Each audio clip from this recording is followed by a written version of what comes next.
जय श्री राधा कृष्ण। कार्तिक का ये पावन महीना बहुत आनंद से बीता।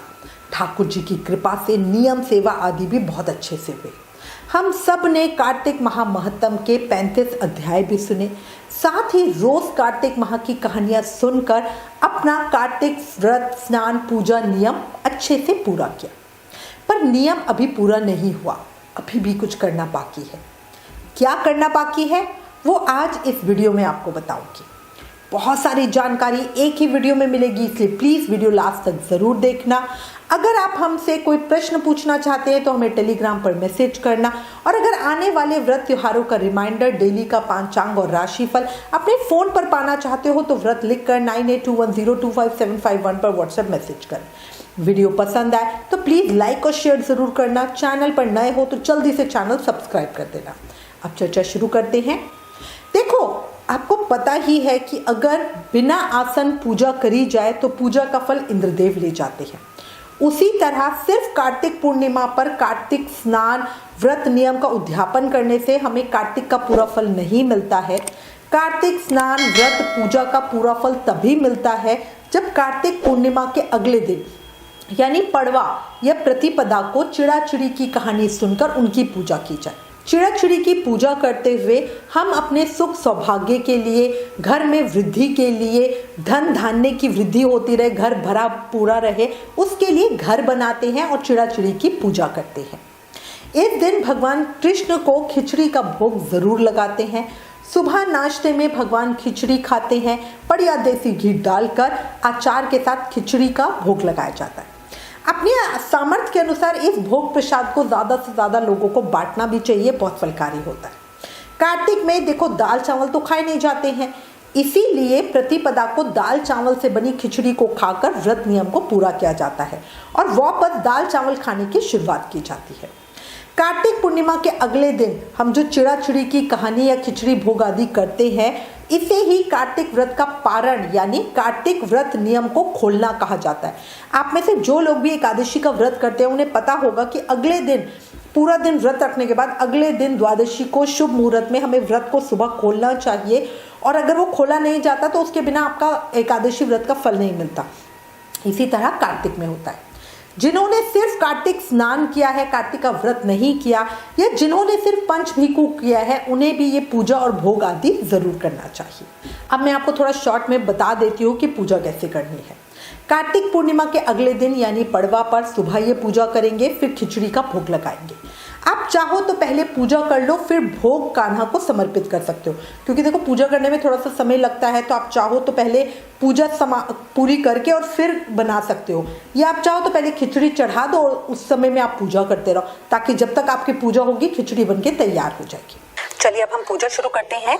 पूजा के लिए हमें ये सामान चाहिए। सबसे ज्यादा जरूरी है सूखा आटा, गूंदा हुआ आटा, खील पताशे, तिलक करने के लिए रोली और चावल, दीवे लेंगे। दीवे हम 5, 7, 9 या 11 लेंगे। दक्षिणा लेंगे, कलावा लेंगे। उसके बाद अपने घर को भरने के लिए हम अलग अलग चीजें ले लेंगे। जो भी आपके पास दाल चावल वगैरह अवेलेबल होंगे वो सारी चीजें हम घर भरने के लिए ले सकते हैं। साथ में होगा जल का एक लोटा।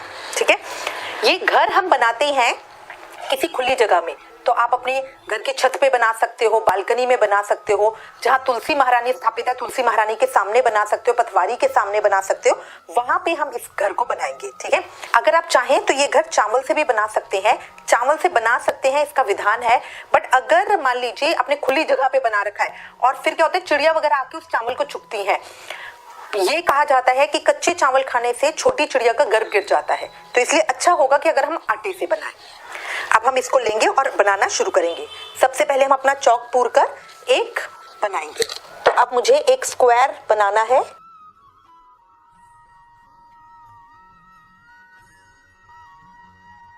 बड़ा छोटा मल्टी स्टोरी, वो कैसा भी आप बना सकते हो।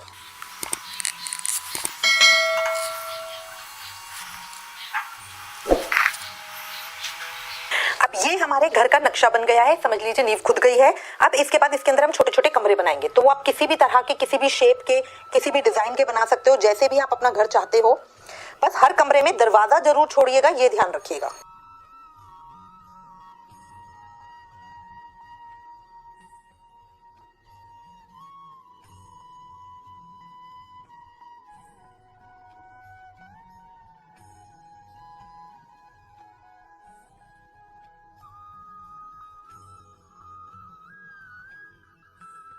अब ये हमने घर बना लिया है।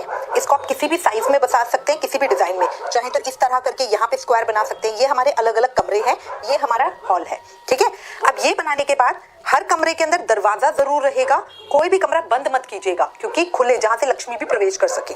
ये बनाने के बाद सबसे पहले इसके अंदर हम चिड़ा चिड़ी बिठाएंगे। ये आटा जो हमने लिया है, थोड़ा सा सूखा आटा लगा के इसके 2 हिस्से कर लेंगे। हाथ में सूखा आटा लगा के इसको पतला बनाएंगे।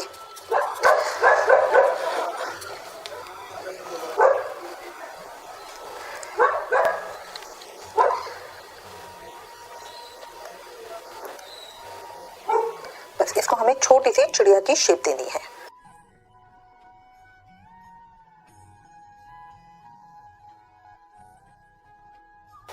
चिड़िया की शेप देंगे और उसको यहाँ बिठा देंगे।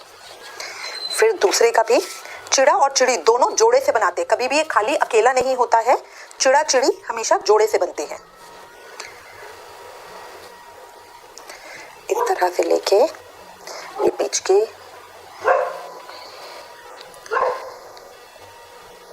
ये आगे चोंच हो गई, ये आँख हो गई, ये उसके नीचे पंजे हो गए। इसको भी इस तरह से यहाँ बिठाएंगे। अब हम अपने घर को भरेंगे। हर कमरे में कुछ ना कुछ रखेंगे ताकि मेरा घर भर जाए।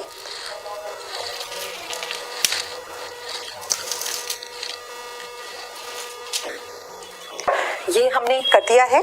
अब सबसे पहले चिड़ा चिड़ी को वस्त्र पहनाएंगे। पीले वस्त्र होंगे चिड़ी के, लाल वस्त्र होंगे चिड़िया के।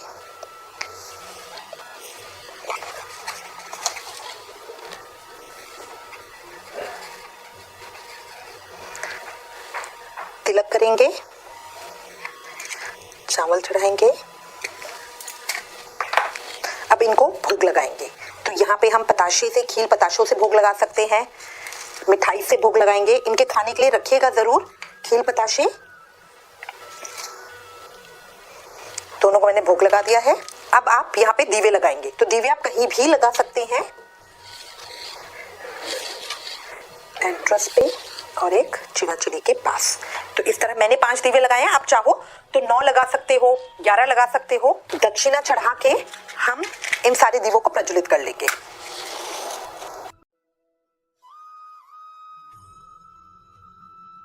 इस तरह सारे दीवे हमने प्रज्वलित कर लिए। अब ये घर बनाने के बाद हम ठाकुर जी से हाथ जोड़ के प्रार्थना करेंगे, कान्हा जी ऐसे ही हमारे जीवन में भी रोशनी हो, सारा घर धन धान्य से भरपूर हो, परिवार में हर जन सुखी हो, शांति हो, घर में सुख शांति संपदा भरपूर सब चीजें हो।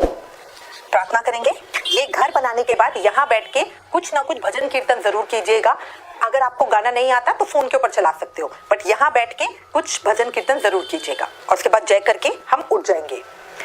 अब इस घर को, ये दीप हमारे जलते रहेंगे और इस घर को हम एज इट इज छोड़ देंगे। फिर आप जब दीप हमारे शांत हो जाते हैं, उसके बाद इस सब को उठा के, या तो छत पे होता है तो चिड़िया अपने आप आके चुग जाती है, और अगर वैसे आप छोड़ोगे तो इस सब को उठा के फिर हम गाय के सामान में डाल देते हैं। ये जो चिड़ा चिड़ी हमने बनाए हैं इसको भी गाय के सामान में डाल देते हैं और इस तरह हमारी पूजा पूर्ण होती है। अब आपको थोड़ा विसर्जन विधि के बारे में भी बता देती हूँ। ठाकुर जी को खिचड़ी का भोग लगाने के बाद पथवारी माता के अंश यानी घास जो हमने ज्वार उगाए हैं उनको लेंगे, उसे थोड़ा सा तोड़ के अपनी तिजोरी में रख लेंगे, व्यवसाय स्थल हो तो वहाँ भिजवा देंगे। बाकी पथवारी जी को जल विसर्जित कर देंगे, या मिट्टी या घास जो होती है उसे पार्क आदि में डाल देंगे। पथवारी के पास जो हम ईंट लगाते हैं वो भी हम उस दिन उठा देते हैं। अगर 5 पत्थर की पथवारी आपने तुलसा जी में लगाई है तो वो पत्थर आप अपनी तिजोरी में रख लेंगे। अगर कोई हर साल कार्तिक व्रत पूजा करता है तो नए पत्थर या घास रखेंगे और पुराने वाले जल विसर्जित कर देंगे। मतलब जैसे इस बार हम करेंगे तो पिछले साल के जो रखे हुए हैं उनको जल में विसर्जित कर देंगे और नए वाले रख देंगे। इस तरह हमारे कार्तिक व्रत का पारण और विसर्जन होता है। सूखी खिचड़ी या बनी खिचड़ी मंदिर में या किसी जरूरतमंद को जरूर देना, ठाकुर जी को भोग लगाना और थोड़ा बहुत कुछ आसपास बांटना भी जरूर। चिड़ा चिड़ी की 2 कहानी आपको अपनी अगली वीडियो में सुनाऊंगी। अगर ये जानकारी पसंद आई तो प्लीज़ इस वीडियो को ज़्यादा से ज़्यादा शेयर करें। Please like share and subscribe. Thank you. जय श्री राधा कृष्ण।